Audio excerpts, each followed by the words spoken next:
What's up, guys? Kyle Gentleman here, back on Hat Profile. This time we have... Spellbooks again, but this time, more of a stun version. Alright, let's get into it. Alright, so for monsters, pretty simple lineup. We just do the Justice package. 3 Blue Boys, 3 Justice, 3 Priestess. That's it. No hand traps. Pretty simple, yeah. Yeah. Hand traps are cool. I did more in my last build with like the world and all that, but in some matchups, hand traps just don't really do anything against like other kind of like slowish decks. Even Hat, honestly, hand traps are kind of mid. So I've noticed just having other cards is just more powerful. Anyways, this deck kind of plays more like Bujin, if you're familiar with that. So yeah. For the Spellbooks. And if they're not, you should check out one that goes on this channel for Bujin. True. We do have a channel profile for Bujin. So I play for Spellbooks. I play 3 that dude book, search anything. 3 master. Most people play 2. I like 3. Trace Crescent. Basically just helps with consistency a lot. 3 wisdom. It's basically searchable Forbidden Lance, and Forbidden Lance is really good in this format. So those are all the 3 annoying card, honestly. Yeah, so we like those ones. And the best part like this one is it's also just very easily chainable if you're just trying to trigger Justice and stuff like that. Anywho, for Dose Field spell, 2 is fine. It can't recycle itself, so 3 gets really cloggy. And then 2 power, because it's a Justice build, power is really good with Justice, because you can hit 26, which is a really good number, and pretty much can beat over anything. And also a very easy one to activate just to trigger Justice if you're going first. And then the 2 Eternities, for basically for grinding and playing the game, much necessary.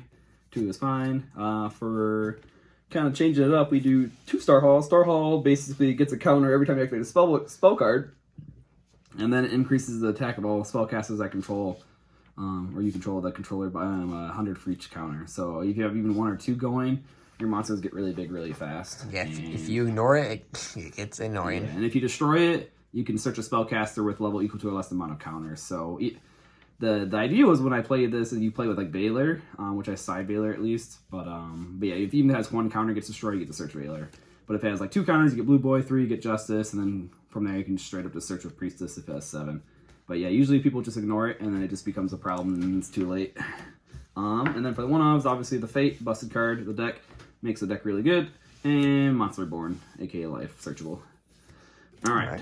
For the not spellbook cards, play the 3 Kaiser Colosseum. So the idea with this deck is generally you're going to just be on a Blue Boy, and you're just going to be controlling the game with Kaiser Colosseum. And to coincide that, you're going to be playing 3 Scarecrow and Scarecrow. So this is kind of a funny combo I did back in the day, and I figured I'd recreate it for a Hat format, and it kind of works, honestly. So basically the idea is you have a Blue Boy and a Kaiser and a Scarecrow and Scarecrow. And this alone, your opponent basically can't summon 2 monsters, because they'll try to beat over the Blue Boy, use Scarecrow and Scarecrow it.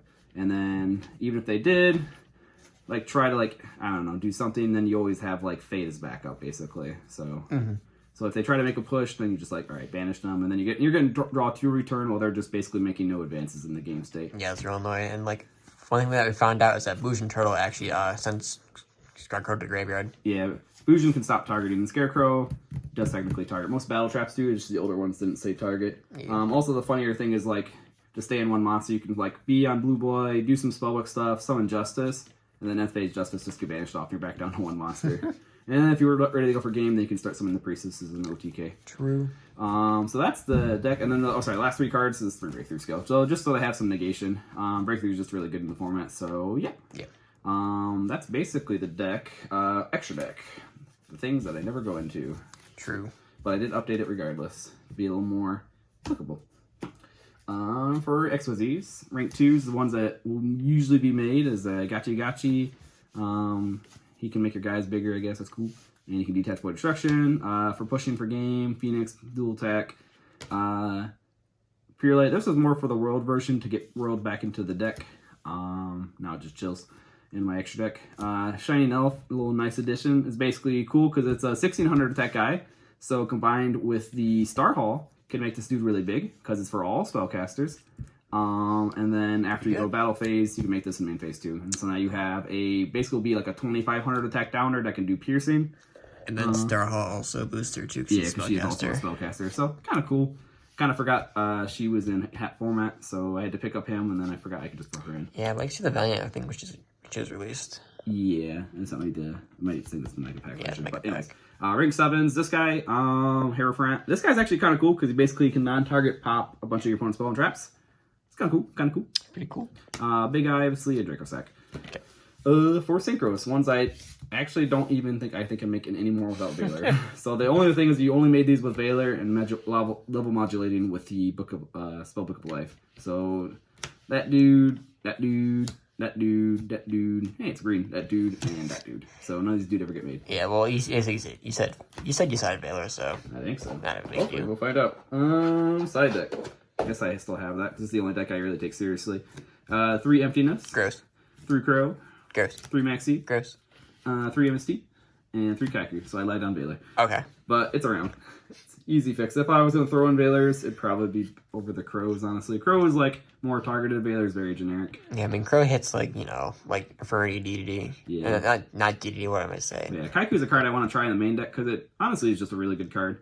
And it's like, obviously, like it's just like a main deck card in GOAT format even. And even though like stopping banish is one thing, just be able to like basically control your opponent's graveyard and like banish like key things out is just really nice. Yeah, it's pretty good. Which is one thing spellbooks can't really do is touch your opponent's graveyard.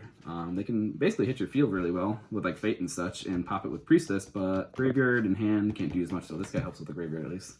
Okay. Okay, that's the deck. Very fun for you, not fun for your opponents because they're going to be staring down a 500 attack blue boy that they can't beat over. It was so annoying. It's very annoying. So, yeah, try it out. You'll have fun with it. Peace and out. You can call me the gents.